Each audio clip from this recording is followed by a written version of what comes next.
If you could meet a North Korean, what would you say? If you were shot at in Somalia, what would you do? If you got attacked in the Congo, where would you go? Drew Binsky has experienced all of these things. He's a travel vlogger, a YouTuber, and an author. He's spoken to North Koreans in North Korea. He's eluded bombings in Somalia and visited Syria during the height of its civil war to volunteer and help civilians. Drew has been to every country in the world. He has seen the most dangerous places and survived the most destructive regimes. And that makes his message all the more surprising. Most people, most of the time, are good and happy. Most of them will help you even if they have nothing.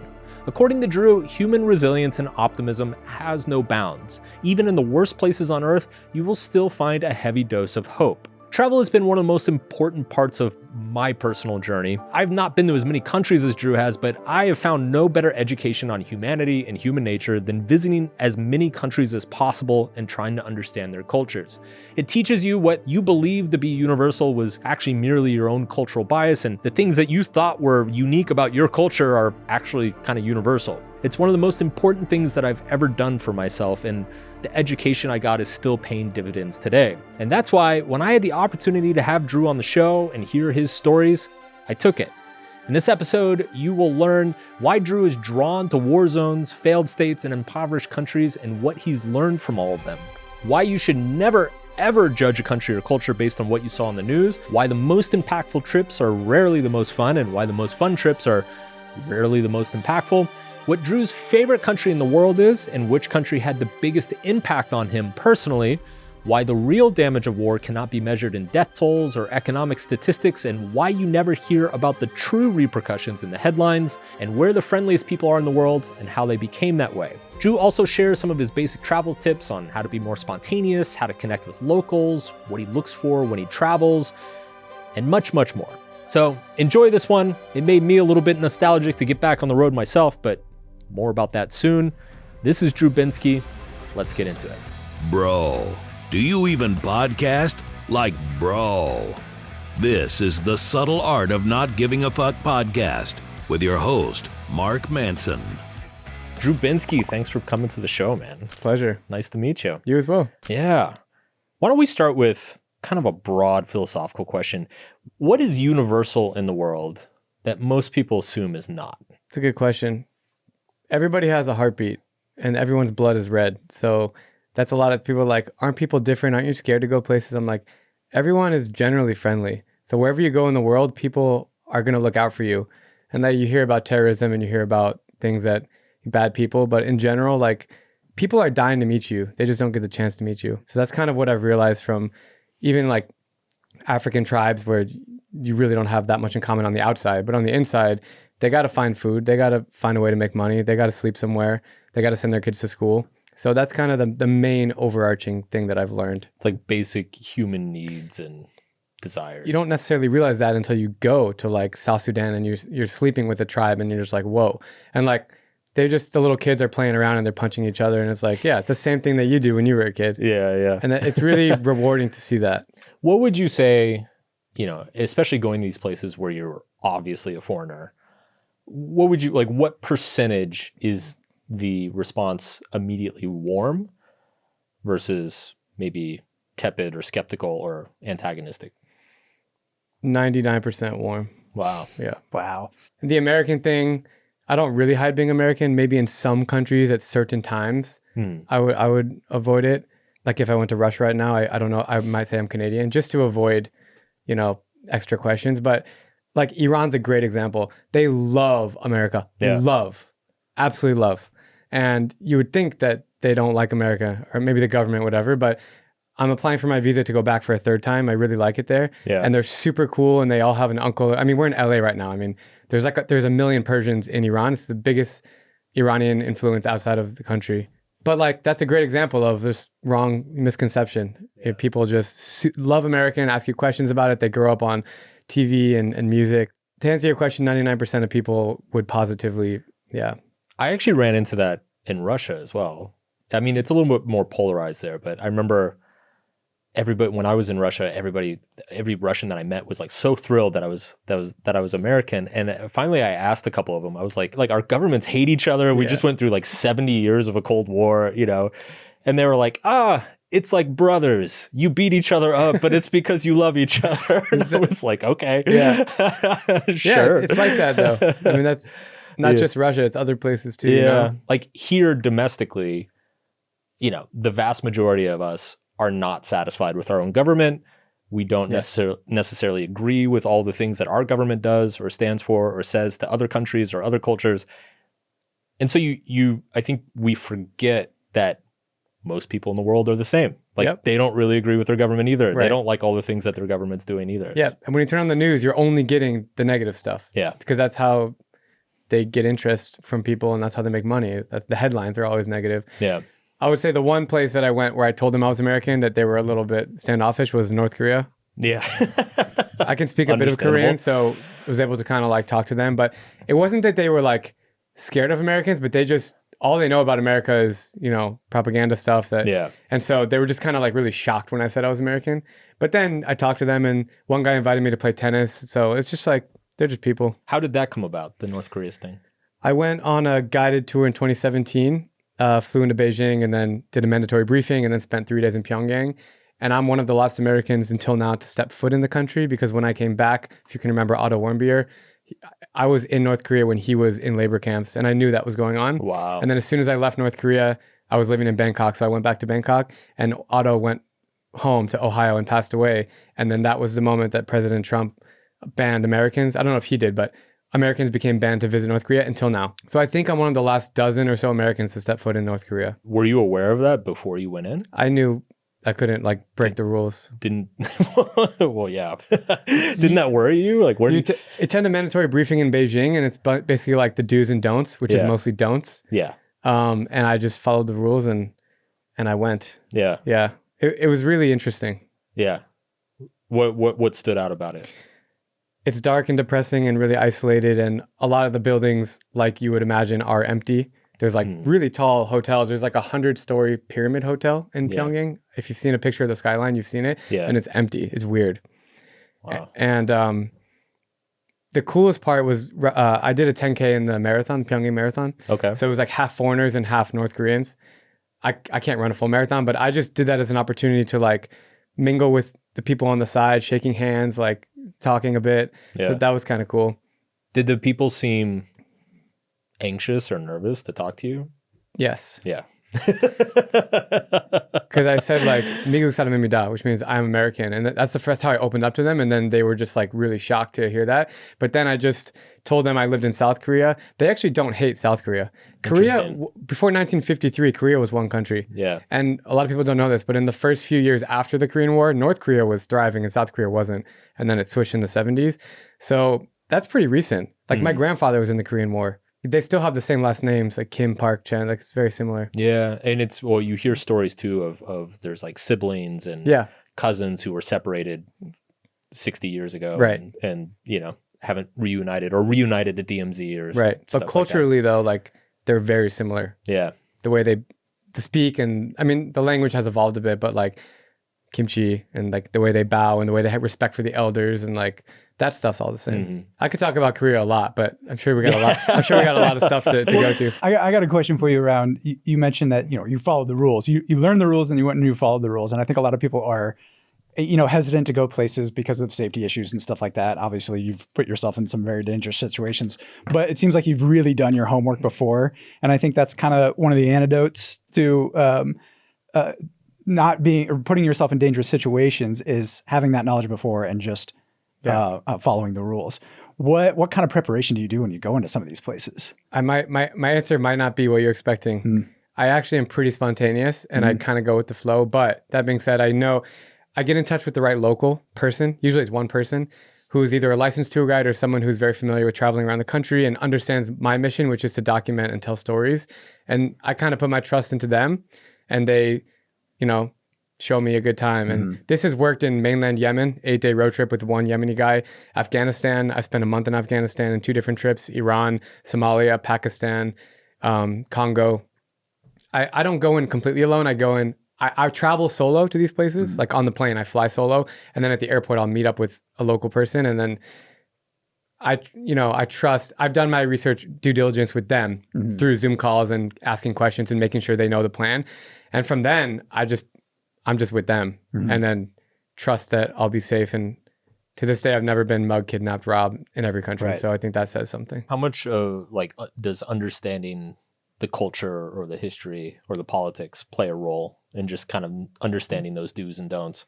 That matters a lot in some countries, like in Syria, where when you go there, I went there in 2019 and all the buildings were destroyed around me, and certain regions are off limits and some questions you can't ask to people. So I do have to know those things. But I think the more I travel, the more I've realized like I pick up on social cues, and I'm just good at I'm good in these situations. It's like, what's it called when people know a lot of languages? What's it called? Polyglots. Polyglots, they say once you get past 5-6 languages, they become much easier because there's like certain cues in different languages that just make like... Just pattern recognition. It's kind of similar to that. It's like the more you visit war-torn countries or conflict zones, you kind of understand the layout of the land and how to approach it. I wish I had a specific answer, but it's more of just like experience kind of helps with that. Yeah. Well, back to the trust thing, though. I've heard you do vet a lot of people on social media. Yes, you talk to them definitely. beforehand and stuff like that. You have to lead with trust in those situations, I'm guessing, and you just freely give trust. What have you kind of learned about human relationships through that? I guess it's crazy. You've already said 99% of people are warm and open to that. Yeah. But when you lead with trust like that, I think there's even another level to it. There's trust until the trust is broken, and just very few times, maybe you can count on one hand how many local friends or fixers that I like to call them, they help me out, that they've steered me wrong, not dangerously, but it just there wasn't a connection there. And at those points, I just would make an excuse or leave or find a way to get out of it. But a lot of these people are my followers too, that have joined the journey since 2017, since I started making videos. So they know exactly what I'm trying to do, which is document like cultures, get inside homes, and like we talked about Bourdain, like that, he's my inspiration for doing all this stuff. So just the way he can break bread with people and like sit down and have a conversation, and it's all about the people. It's not about the nature, or nature is cool, but I don't even consider nature when I travel. Yeah. Everyone's like, isn't Switzerland the most beautiful? I'm like, personally, I just think it's boring. I mean, there's not, I don't want to pick on. Apologies to the Swiss listeners right there. There you go. I don't want to pick on Switzerland. I was in Berlin yesterday and I was talking to Germans about this, but maybe I shouldn't pick on Switzerland. But like, it's great to have nice nature. I mean, Switzerland's neutral, right? Like, they'll be fine. They're neutral, but like, they're not so open to be filmed, and it's just more of like a private kind of culture, which you'll find a lot in Western Europe. But yeah, I travel for people stories. I want to know how people are living. What's their religion? What are they eating? Why do they do certain things? Customs. You mentioned earlier that you went to Syria either immediately, like during or immediately after the war. During. Okay. Yeah. What brought that about? Well, I was visiting every country, so that's a country. It was on the list. It was your next one on the list. Yeah. You couldn't wait for the war to end? Or? Yeah, so getting this is a good story that I haven't told much. Getting the Syrian visa, it's in the book, was impossible for Americans, and still kind of is, but now there's a loophole that you can get it. So the only way I was able to get into Syria in 2019 was through a Christian French NGO. The founder of that was a follower, and he was like, hey, he DM'd me on Instagram and was like, hey, I can help you get it's a volunteer visa. So it's not a tourist visa. Yeah. If you come to volunteer with our organization, we can get you into Syria. I said, sure. And it took like 6 months of back and forth, paperwork, interviews. And finally I got the visa, and I got it in Beirut, which is just a 2-hour drive to the border. And then I was able to cross overland. I still thought when I got to the border, they were going to deny me, but I got in. And so I went the whole 10 days I was in Syria, I was with this Christian NGO, and I was volunteering a bit. And then I would go off and shoot my YouTube videos. And then I would go back. I was sleeping in bunk beds with all these French volunteers for this spreading Christianity. I'm Jewish, so I'm in Syria. I'm in Syria with the Christian NGO, trying to document Muslim culture or Arab culture. And I ended up traveling around the country with them, and it was really great. But that was the only way I could get in. And I was just really curious to know what life is like in Syria, because all the surrounding countries I love. Yeah. Lebanon, Iran, Iraq. So I just had a really good time in Syria. What did you learn during that period? That people are resilient. Yeah. Yeah. Even though I was interviewing people and the background is just rubble, just all the buildings are collapsed, and they were just like, yeah, we're hoping for a better tomorrow. I was inside of their shops that are just completely bombed, like a room like this, but everything's bombed. And, some tears are shedding, and they're just like, we can't wait for the country to rebuild. And that's crazy. Yeah. You can say people are resilient around the world, but I haven't seen resilience like that. Yeah. Where you're physically like in a place that you have to be stepping over giant like rocks just to get into the place. But Syrian people are really friendly. Like before the war, it was thriving. It was a tourist destination. Like there's beautiful Mediterranean beach in Syria. People don't even know that there's beaches in Syria. Yeah. Beautiful beaches, like crystal clear water, and food is great. I mean, it's Mesopotamia. It's the cradle of civilization. Yeah. You know, so everyone knows that word Mesopotamia because we studied it in, Of course. in third grade. The breadbasket of the world. It's like I told my parents I was going to Iraq, and they were like, "Be careful." And I said, "I'm going to Mesopotamia," and they're like, "Oh, that's cool." Like, it's the same place. It's in Iraq. Yeah. Well, we kind of touched on this already, but there is this media perception of these certain places, Syria and other places like that.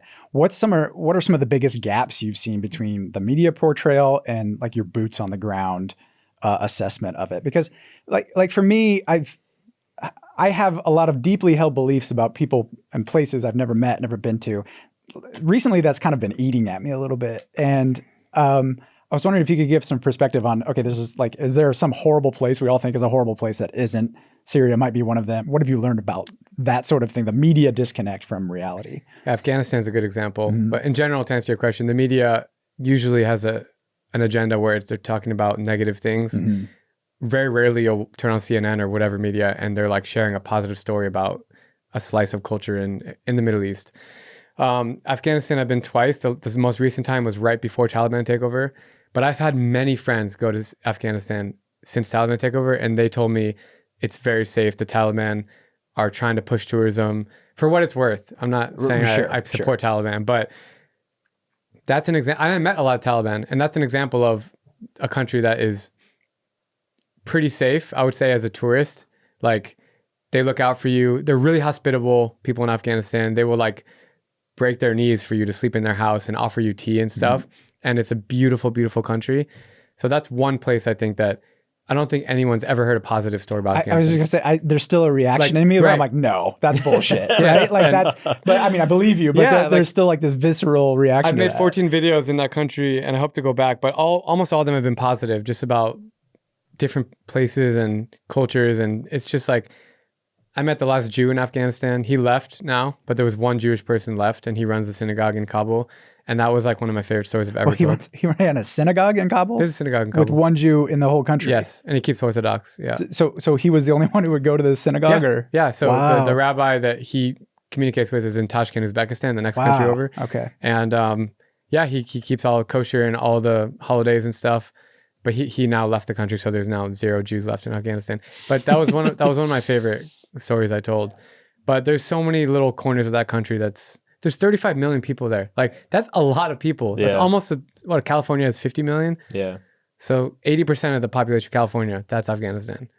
Yeah. That's crazy when you think about it like that. That is wild. Yeah. I like it. You brought up a point that I've definitely found to be true as well, which is the worse the reputation of a place, the more the locals almost overcompensate for that. True. Like they like we just got back from El Salvador. We were talking about before we went live, doing a YouTube video on it, and it was the same down there. It was like everybody was like, "Oh my God, Americans are here!" Like, roll out the red carpet. This is our chance to make a good impression. You know, it's it used to be really dangerous. Yeah, up until a few years ago. Yeah, absolutely. I mean, highest murder rate in the world 6 or 7 years ago, and it's become very safe now. And the video will be about kind of that transition. But to your point as well, you know, about the resilience, there were a number of people that we talked to down there. You know, I was asking them questions about the changes, and I would say like, "Oh, you must be really happy now." And I remember there was this one old woman, and she said, "We've always been happy." She's like, "Even when the gangs were killing everybody, we were still happy. It's just now we're safe." And I was like, touche. The story, I can't wait to watch your video, by the way. Yeah. When's it coming out? Probably July. Okay. Yeah. The video that's coming out tomorrow on my YouTube channel is from the biggest favela in Sao Paulo. Oh, nice. I went there 2 months ago, and similar, like people were like kissing my feet that I came as an American. And I was I've been around Brazil, but not Sao Paulo and not the favelas. Mm-hmm. And I just went with a local friend and we just walked through the streets, and that was really interesting. But the people were smiley, happy.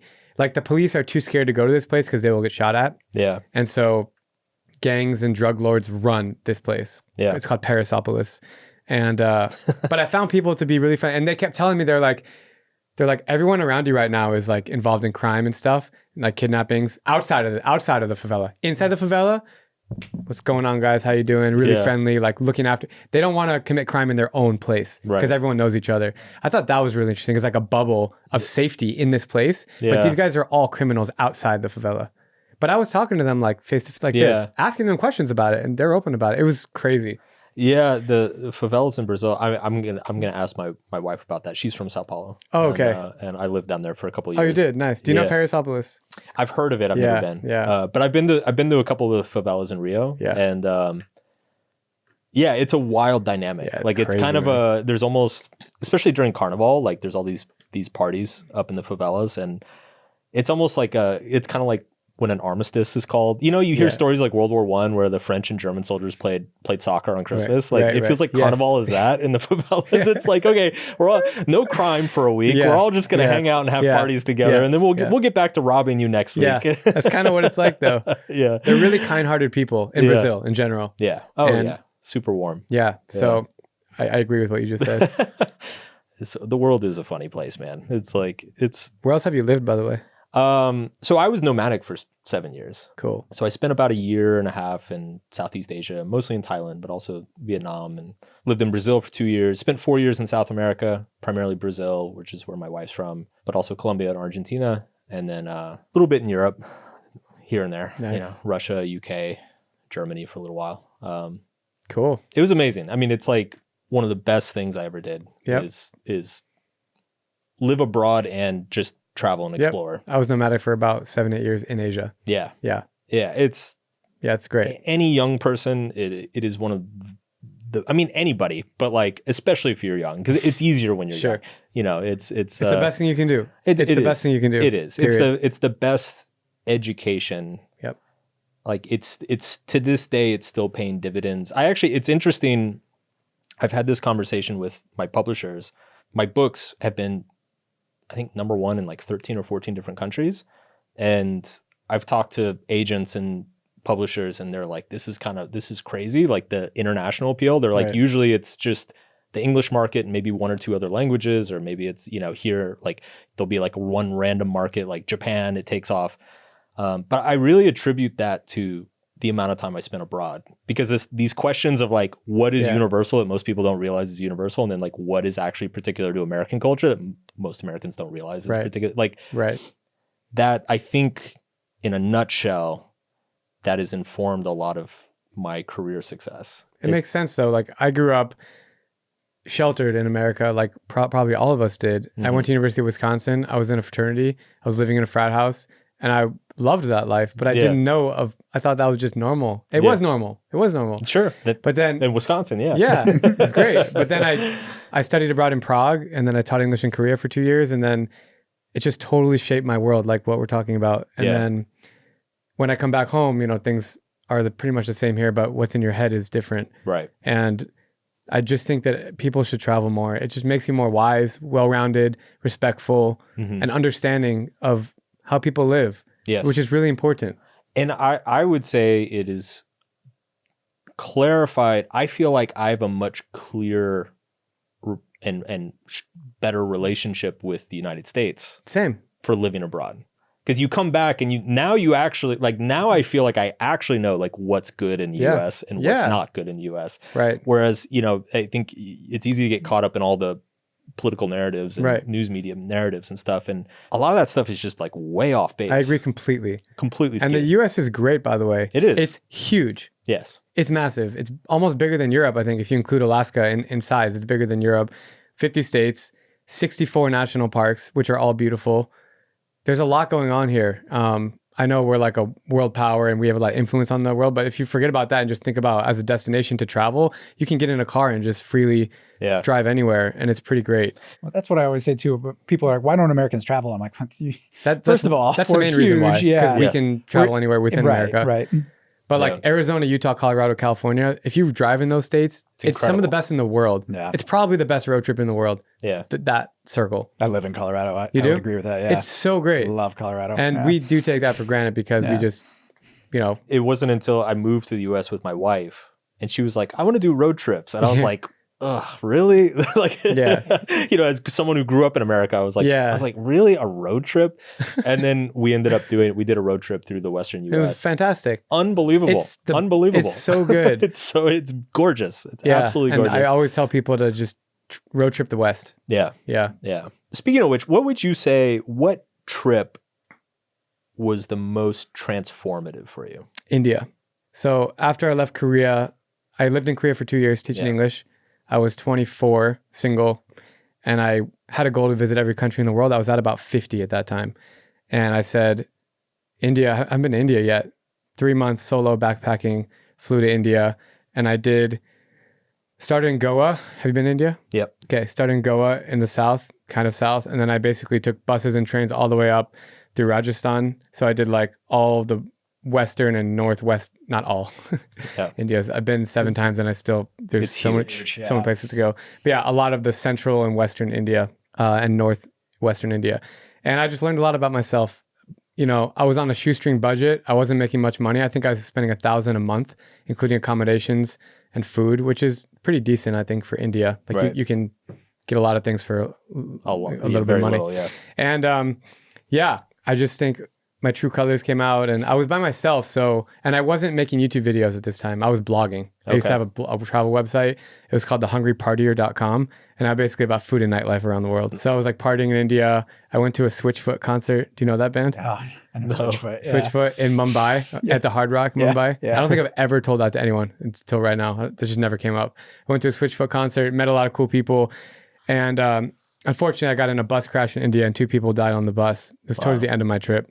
And so to this day, I don't take like overnight buses to get places. That's a dark story. But yeah, I learned a lot in India, and I got food poisoning 3 times, like severe food poisoning. I lost like 15 pounds on the trip. But I've been back to India 6 more times since then, and I'm going to go back probably again at the end of this year. There's so many stories in India. I always answer that question with India as well. And for me, it's the extremity. Yes. Like, I actually wrote an article about it many, many years ago. And I think what it is like you can have one of the most beautiful experiences in your life on one street corner. Yes. Walk 2 blocks down the street and have one of the most horrifying and disgusting experiences of your life. And it's on the same street. And it's like the same afternoon. Yep. The same place. And I have a specific example of that in Agra, which is the most beautiful building in the world, Taj Mahal. I saw it that morning. I was driving there and I saw a dead person in the street. Yeah. And there wasn't even like police there, ambulance there. It was just a dead person. There was people surrounding them. I don't know how the person died, but I saw with my eyes a dead person on the street. And then an hour later, I was at Taj Mahal. Yeah. You're absolutely right. Yeah, it's everything all at once. Everything everywhere all everywhere all at once, and it's like you get a lot of attention too, and they speak English. A lot of Indians speak English, the majority of them, I think, and so they'll come up to you on the street and ask you questions. Not much concept of space, so they'll be right here talking to you, and they're friendly people, very friendly, but there's a lot going on, and as you said, like you'll see it all in one day. You see everything. Yeah, and incredibly hospitable, but then there's also a lot of, for lack of a better word, like scams. I spent about 6 weeks there, and it was probably at least once a week, either to me or somebody like at my hostel or somebody I was traveling with, like, you know, we would just get sold something that didn't exist. And, you know, it'd take you a few hours to figure it out, and then you're like, oh, God damn it, again? They're very smart. Yeah, they're crafty. Yeah. I always say like India is my favorite and least favorite country in the world. Yeah. Love-hate relationship. It's tough. I've like wanted to take my wife for a long time, but I always tell her, I'm like, this is not going to be an enjoyable trip. This is a trip to learn about yourself and learn about the world. There are going to be days where you're like, what am I doing here? Yeah, I took my wife there and we had a good time overall, but it's tricky. It's intense. It's really intense. And I do recommend everyone to go to India. It's incredible. You learn so much about yourself, about the world. It's the most populous country in the world. Yeah. It just passed China like a few months ago. That's crazy. It's a third the size of the US with 5 times the amount of people. Which if you've been to downtown Delhi, that's not surprising. No, it's not. There's like people stacked on top of people on top of people. But it is an incredible place. Shout out to all the Indian listeners. We have a lot of them. And one day I'll go back too. Yeah, and, there's a lot of stories to tell there, man. Yeah. As you know. It's a wild place. Do you ever worry that you're getting desensitized to this stuff? Like it after doesn't- enough war like- zones, like maybe Yeah. maybe you're like the thing that's protecting you just kind of like gets Yeah, numbed. I think there's something like that. Yeah. Yeah. I think I don't phase at things, situations. I don't know what like gene that is, if it's Yeah. a genetic thing or not, but So that's always been there, or do you think you've gotten less? Like, were you fearful the first time you went to a war zone? no. So I guess it has always been Okay, there. so it's like always when I been was a there. kid, I never went to war zones. I don't know what that having no fear thing is. I'm sure that's something you've tried to unpack throughout your career as Yeah. a storyteller as well. Is that a gene? I personally think so. Yeah. I think some people, you hear it a lot from like military guys, Yeah. or like that free solo climber, Yeah. Alex Honnold. Yes. There's a circuit that's just like not there. I don't know what it is. But a lot of people ask me that. They're like, aren't you too scared to Yeah. go here? And like Mogadishu is the most dangerous city in the world. That place is crazy and I'm happy to talk about it. But I went in there just hanging out. Like, Yeah. I mean, it's crazy out there. What happened there? How did that happen? I went to Somaliland, which is an unrecognized country. It's Yeah. the northern part of Somalia. So I wanted to go to real Somalia. So I went to Mogadishu.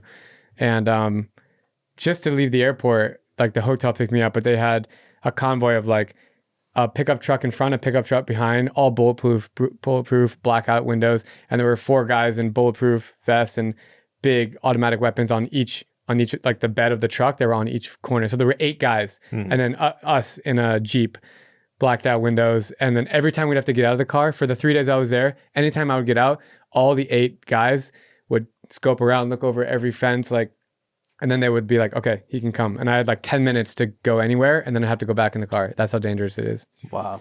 There's kidnappings, attacks. I stayed in the Hyatt, and 2 months after I left, the whole hotel was bombed and like 40 people died in that hotel, same Jesus hotel. Christ, dude. I have a selfie in this like ice cream shop in the lobby of the Hyatt, and like I saw a picture of that ice cream shop and it's gone. So it's just a crazy place, Mogadishu, unfortunately.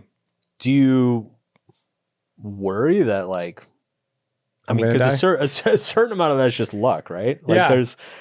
there's a small chance that something really goes sideways. Yeah. Each time you go to one of these There places. is. Yeah, I don't really worry. Yeah. Is there an adrenaline rush to Yes. it? Yeah. Absolutely. Yeah. Absolutely. The moment I get off the plane until the moment I'm gone, there's adrenaline. I think Yeah. that's what I'm hooked on. Interesting. But I get adrenaline knowing that this is a place almost nobody goes to, no Right. Westerners go to.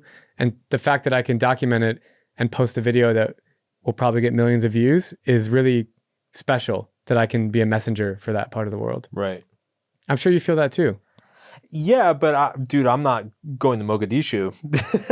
Let me know if you want to go. I can connect you with You can people. hook me up. You can hook me up. What's the most dangerous place that you've been or that you felt? Oh, that's a good question.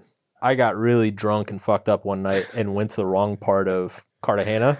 And it was I actually lucked out because Did you go to that Cuban bar in Cartagena where they serve mojitos? It's like a dance salsa bar. Super cool. You don't remember? Okay.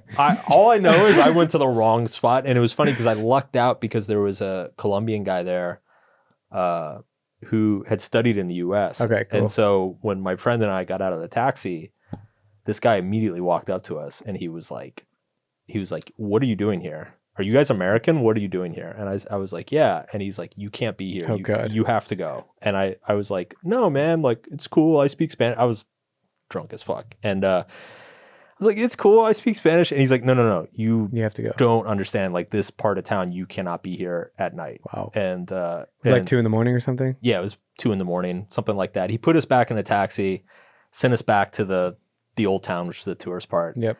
And the taxi started driving outside of town. Oh, So- that's my biggest fear. Started driving the opposite way, which when you live in Latin America, you hear stories like this of like you get dumped in some Yep. random place, they take all your shit, That's exactly my biggest fear. and Yep. they potentially kill you, or they just leave you out in the middle of like the Colombian jungle. And so anyway, I started realizing what was happening. I told my friend who didn't speak Spanish, I said, "This is what's happening. Like, get ready." I took a credit card out of my wallet and put it in the bottom of my sock, Yep. in the bottom of my shoe. Yep. I told my friend, I said, "Whoever we get dumped in front of, just give them everything. Don't fight, don't argue, don't run away. Like, just hand everything over." Completely mentally prepared for it. And then we came across a police checkpoint, and the police stopped the car. Really random. Complete random police checkpoint. Cop stopped the car, asked the taxi where he was going. He like said some bullshit place. The cop was like, who's in the back seat? Taxi's like, oh, just some friends. Wow. And he's like, and then the cop was like, walked over and Yeah. he was like, And you told him what's up. yeah. And I was like, I don't know where I'm going. I'm American. And the cop was like, told the taxi driver, like, Dude. turn around right now, go back to town. That's crazy. Yeah, dude, but I don't want to do that again. You don't get adrenaline thinking about that story? Dude, I'm getting fucked. My hands are getting sweaty telling that story. That's a great story. Yeah. So, I mean, one thing that I kind of mentally did, and I'd actually be curious to hear if you did the same thing, is when I decided I was going to live in Latin America long term, and especially once I married a Brazilian, I'm probably going to spend at least a few weeks in Brazil for the rest of my life, every year for the rest of my life. I really just came to peace with it of like, it's inevitable. Yep. I'm going to get robbed or mugged or pickpocketed at some point, probably multiple times. Every single Brazilian friend I have has been robbed. Yep. Some in more horrifying circumstances than others. So I really just made peace with it of like just setting expectation of like, this is going to happen. It's kind of like a tax of making this like choosing to have this life. Right. Like, part of the tax is just, I'm going to be robbed like once every 10 years or so. And that's fine. It's good to set that in your mind. So when it does happen, it's not so shocking. You're not freaking out about it. Yeah. Like you can mentally prepare. I think that's important. For sure. I think that's something that I do is like, if I get thrown behind bars or if something happens, like I know that that's a possibility, especially in Western China. I know that could happen. Yeah. And I'd like to think I'd get out of prison, but maybe there I might not. I was almost the next Brittany Griner. Remember when she was held in Russia? So I was detained on the border of Russia and North Korea, like weeks before Russia attacked Ukraine, like 2 weeks before. And there was already talk about it happening. And they loved to have, I was an American on the border and they held me for 3 hours. They stripped me of my phone and my friends had to be outside and they asked me every question I've ever been asked. And if they wanted to, they could have kept me. And then the war broke out right then. So then I would have been the political pawn that Brittany Griner was. Wow. It was like this close. I've got a series. I want to play a quick game of overrated, underrated. Okay. And this is, let me set the context for this. So I'm going to give you a list of things. This is, tell me if they're overrated or underrated in terms of the quality of life for like an average citizen in the country. So the first one is government. Overrated or underrated? Overrated. Overrated. Why? I guess I might change my answer. I feel like it's probably properly rated at the extremes and then overrated for everybody else. Like if you're in North Korea, obviously the government is like the most influential thing. Or you need government to have rules and laws. Otherwise everything would be anarchy. Like there would be nothing. So it's a tricky one. Like the average person in Iran or the average person in... They hate their governments, but yeah. Yeah. Like Afghanistan or Korea or Australia. Like how much influence does the government actually have on their day-to-day life? Like for women, they have to wear hijabs. But I think that's changing now with the whole Masa Amini thing. But there are like certain rules that they have to do, but like they all badmouth the government and they wish it wasn't the case. But that being said, they still have to follow a certain standard. Yeah. In a place like Iran. Yeah. So I think it's the government's just there and it's something they don't want to think about, but it's just rules that they have to follow. Mm-hmm. But I think that they'd much rather, like Iranians are not religious. I think like I was there in Ramadan, I think 80% do not fast. Wow. Isn't that crazy? Yeah. Even though all the restaurants are closed, the Islamic Republic of Iran, which is the official name of the government, they will make it feel like it's super religious and close all the restaurants until nighttime. But the people, they're just eating, undercover. So that's one example of like, the government's there and present. But like, I'm trying to think like... But that would be kind of be an argument of that it's overrated, right? Like, it would be an argument. That's why, but I said overrated, but then I thought about other countries and I was like underrated. So it's like this weird, it just depends on what country you're in. Yeah. It's really tough. Like in Africa, like there's a lot of bribery and stuff, and that's a whole different conversation. But I paid a lot of bribes just to cross land borders for no reason. Yeah. It's just like, in order for you to get from Sierra Leone to Liberia, in order to cross that border, you need to pay $300. And so I paid $300. And that's to a policeman. with a gun and handgun. That's to the policeman. And it's probably has nothing to do with the It government. has nothing to do. No, It's just he happens to be stationed at the border. yes, correct. So maybe that's not related to the conversation because it's not the government. Yeah. So the government maybe doesn't have as much authority in those places. It's a hard question. It's a really hard question because I keep thinking of one country and then I'm switching my answer to think of another country. And I was just in Japan 2 months ago. That country just works. Everything works in Japan and Korea. East Asia, Taiwan. I love Taiwan. Yeah. Things work so well there. There's like no poverty. Everyone seems to be having a good lifestyle, good jobs. It's clean. It's clean. It's safe. Everyone looks after each other. Like, but is that the government? I would argue so. Or the culture of the government. Yeah, people. I was so like one of the next ones I was going to ask is culture. I personally think culture is vastly underrated. Yeah, because I would say East Asia, it's cultural. I agree. Mostly, it's built into the culture to be respectful, to take care of your elders, to look after each other. I think in the U.S., not to pick on the U.S., but we're not that family oriented as a culture. No. And when we're 18, we get the fuck out of our house. In other cultures, that does not happen. They like will live at home. Almost most of the rest of the world, they'll live at home and like be really close to their family. And maybe when they get married, they'll go live off. But I feel like that's missing here. I wish that people were more closely, I'm really close to my parents. Mm-hmm. They're here now in LA. I really love spending time with them. And anytime I get the chance to share a meal or take them on a trip, I do it. But yeah, do you agree with that? It's funny. I think that cuts both ways. So I agree with you. There is something nice about how much emphasis is put on family in a lot of cultures, particularly like Latin cultures, Asian cultures. Culture. At the same time, I have seen so many people who so much enabling of just I'm gonna sound like such an American. You are American, so you're sounding get ready for it, everybody. Here comes the American in me. I've seen a lot of enabling, like when I've lived in those countries and lived in those cultures, I've seen a lot of enabling of what would otherwise be like a really like self-actualized person. It's like, well, mom and dad are always going to take care of them. So they just stay at home till they're like 35 and they never really like, try hard at their job and they don't really. That does exist. Yeah. And so it kind of like, it creates complacency and it's, I look at the way I grew up and let me just say, I've gone both ways on that. Like when I first lived in Latin America, I was like, wow, it's so great. They put like such an emphasis on family. And then like, as the years went on, I was like, well, wait a second. Maybe the fact that like nobody works very hard like has something to do with the fact that like mom and dad are going to foot the bill for everything, even when you're like 40 years old. And so why is that a bad thing though for them? Is it? Yeah, I don't know. Maybe they'd be thrilled to have that life. I just think it comes back to like the U.S. is very innovative and entrepreneurial because of these things. Yes. When I was 18, I moved to Wisconsin. I didn't know anyone, and I just figured out how to do my own laundry but like at an 18-year-old. Totally. And that helped guide me to live this lifestyle that I live now because of that.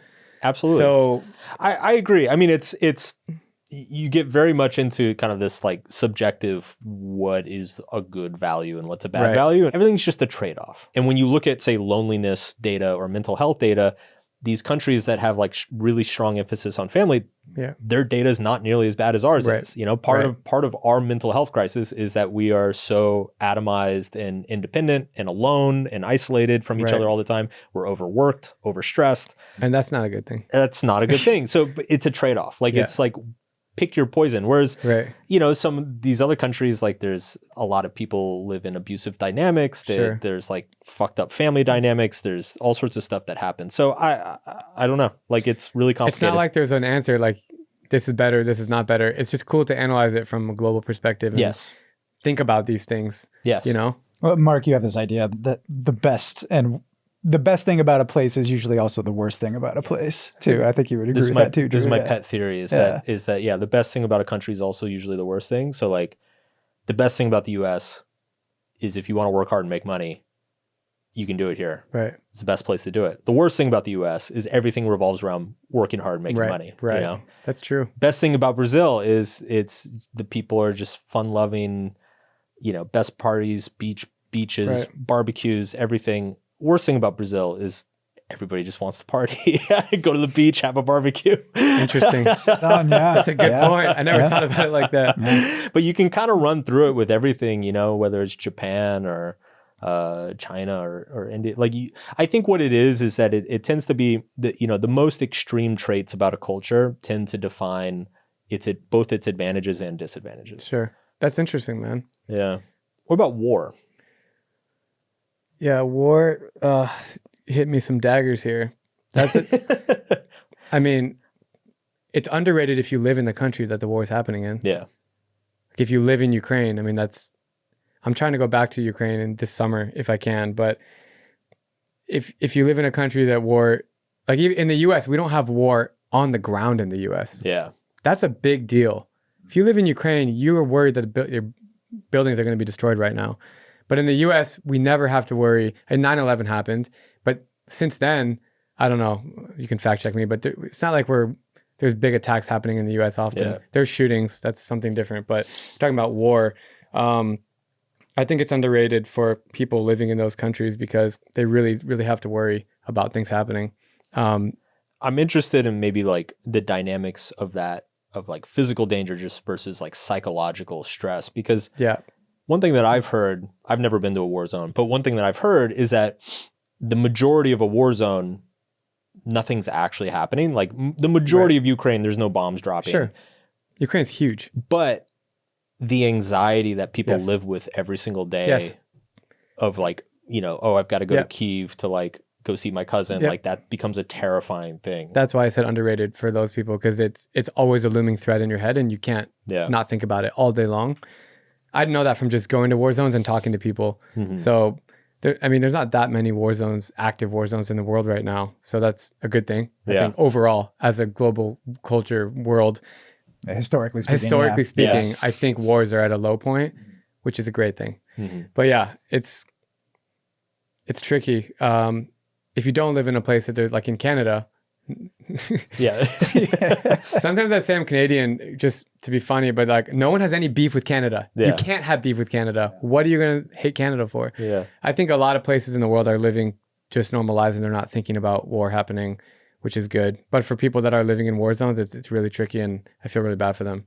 It really sucks if you're in a war zone and you're a refugee and you have to leave your own country. Yeah, I don't know. I worry sometimes, like especially with how fast everything is these days, how quick news cycles are, how quick our attention spans are getting, all the social media feeds and everything. It feels like we're forgetting quicker. Maybe part of it's I'm just becoming that like cranky old man that like it's definitely part of it. I don't know. Like I look at some of the narratives around some of the geopolitical issues today, and it's just like shocking the lack of historical context that people don't have. So yeah, I don't know. That's something I've been thinking about a lot lately. Like, so you think we're all screwed in the future, like the way we're heading?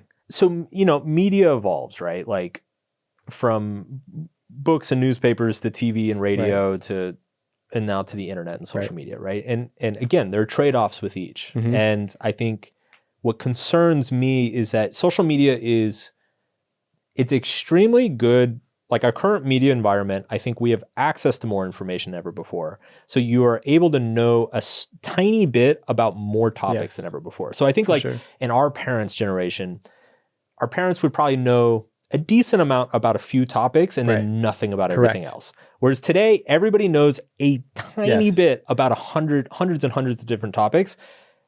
But so it gives you the illusion of being informed when you're not informed at all.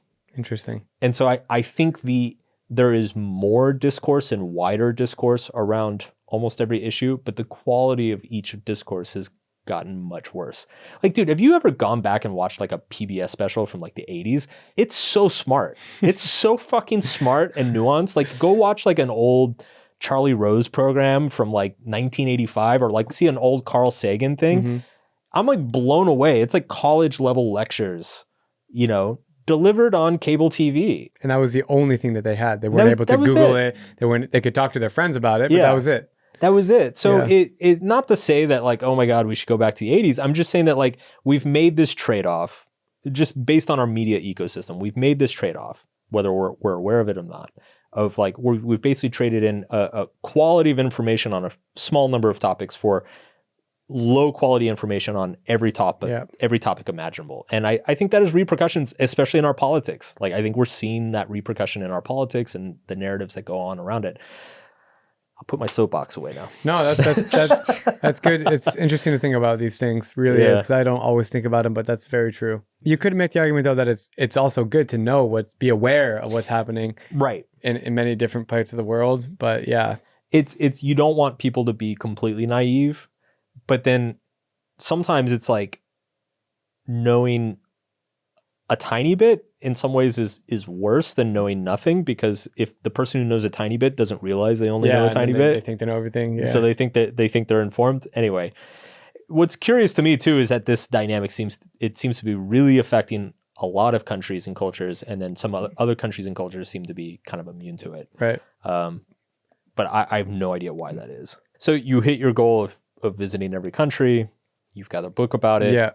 You've got the YouTube channel. Yeah. Like, what's next? That's the grand question. Yeah. I want to keep telling stories at a higher level, which means just getting myself becoming a better storyteller, interviewer, just kind of diving deeper onto certain topics that I want to talk about. And I have a great team who helps me edit the videos, and we work together and we really just all try to tell the best stories, and I want to elevate that. So our stories have gotten longer over time. Which is a good thing. It's if you can hold an audience for a longer, especially on YouTube, as you know, if you can hold an audience longer, it's better. But I'm not focused on the destination. I'm more focused on the story. So I don't really care where I go. I just want to tell impactful stories. They generally lead me to places like, Somalia or wherever, Iran, Turkmenistan. I'm trying to go back to those two. Western Sahara. I just got my visa. So generally I'm in places like that, but I just want to tell good stories. Last two questions. What do you give too many fucks about? Golf. I'm like a massive golfer. It's my alter ego, and I don't talk about it publicly because people think it's so boring. But I was at the Masters. I'm obsessed with golf, and I try to play in all countries. Okay. Best golf course in the world? The best course is probably Augusta, where the Masters is. But the best course I've played is a course called Sakom Tuyam Lam Golf Course in Vietnam. Okay. It's the most pristine, beautiful. Vietnam's so good. We didn't talk about it on this podcast, but what part of Vietnam? It's near Dalat. It's in central South Vietnam. Okay. Yeah, it's a great country all across the board. It's I love Vietnam. I used to live in golf course. I never would have thought. I lived in Hanoi for 8 months, and it's a really beautiful place. Nice. But was that the answer you wanted, or was it any answer? It can be anything. There's no right or wrong here. It's the only time I have 4 hours uninterrupted. I put my phone away and I just focus on golf. And it's really good to have that for anyone else. Find your golf. So whether it's hiking or whether it's fishing or, BMX motorcycle, like whatever you can do that just kind of, who Peter Attia is? Yeah. He did I was at a YouTube retreat in Montana with Mr. Beast and a bunch of creators, and he spoke and he talked about this a lot. He's like, everyone needs to find that activity that can turn your brain off and you're just focused on a game. Yeah. Everyone needs that. And for me, that's golf. And I really have grown to love it more because of that. Yeah. That's awesome. And everyone's like, you should create a golf channel, which I did at one point. And I'm like, no, then it's going to ruin it. It's going to ruin what golf is doing. So I think everybody should try to find something that they can do that they don't even think about their phone. They don't even think about texting someone. Don't think about work. It could be going for a walk, but if you go for a walk, then you're thinking about it. Has to be like an activity, a reaction sport. Yeah. Someone throws a baseball at you, all you can think about is catching the baseball. So whatever thing that would be for you. I do woodworking. That's great. That's a perfect example. You better be in it too, or else you're going to cut your finger off. Because it's a reaction thing. Like you can't not think about woodworking. Yeah. I think it's really this is a really important thing to think about. It's super important. I'm really stressed all the time. My lifestyle, always anxious, going into war zones. Even though I play it off cool, I'm still worried at a certain point. So I got to find these times that I can kind of like chill out a little bit. We need to get this guy one of those. You need golf or something. Woodworking? Yeah, you need. I hate golf, dude. Why don't you come in the shop with me? You could be a woodworker. I surf, dude. You could sand. I'll teach you how to sand. Do you like sports in general? Yeah. I mean, I like watching sports. I like surfing. I've gotten into surfing since I moved here. That's perfect. Yeah. I actually tell people it's like my golf. Because it's just, I love getting out on the water. That's a perfect thing. Just tune out, watch the waves, try to catch one or two. You hate golf because it's frustrating? It's hard to be good. Dude, the learning curve, it's deceptively difficult. Yeah. It's deceptively difficult. I know. And then it is very long. It's very, very I'm long. grateful that my dad enrolled me in golf lessons when I was like 12. So from a young age, I was able to kind of figure it out. From Arizona too. Yeah, so from Arizona. Yeah. But yeah, it's really hard. Yeah. It's annoyingly hard. I tried to pick it up like maybe 6 or 8 years ago because it was one of these things where I'm like, wow, there's all these really impressive people who love to golf. Like I should learn to golf so I can spend time with really it's a good networking interesting. thing. Get FaceTime with people. And I fucking hated it. Surfing, there's not too much FaceTime. Well, you're like, what's up, dude? Boom. It can actually it's a nice bro hang activity. So like if you I guess while you're waiting for the wave. Right, because you've got all this time to kind of just sit in the water together and you don't have to take a wave. Like you can just hang out. You can let waves go by. Like if you're having a good conversation, you just let waves go by. Yeah. I've tried surfing a few times and I can't stand up on the board, but it's similar to golf in that it's deceptively difficult. I'm pretty coordinated with that stuff. I just can't figure out surfing. Yeah. It's hard. I'll have to try it in the future. It's hard. I'm still bad at it, but I love it. All right. And then what do you give too few fucks about? Apparently hanging out in war zones. I'm gonna answer that one for you. I was gonna say, like, I have no, like, I can't. Your gauge of danger seems to be a little askew. I'm like numb to it. I'm completely numb to it. Yeah. Well, I hope you live. Me too. Thank you. Drew Binsky, everybody. I joke around, but it is really cool what you're doing. And it is, I mean, honestly, what you said is 100% true, which is there are places in the world where the stories are underserved and the people are underserved in terms of having their stories broadcast to the world. So like, we need people like you to go there and broadcast those stories. So I am selfishly grateful for what you do and what people like you do. Maybe skip Mogadishu on the next itinerary. But next time you head somewhere like Budapest or whatever, just let me know. I can give you some advice, or whatever story you're making is probably something I've thought about or that I can help you with. Cool. Steer you in the right direction. Appreciate that. Yeah, no problem. Awesome, man.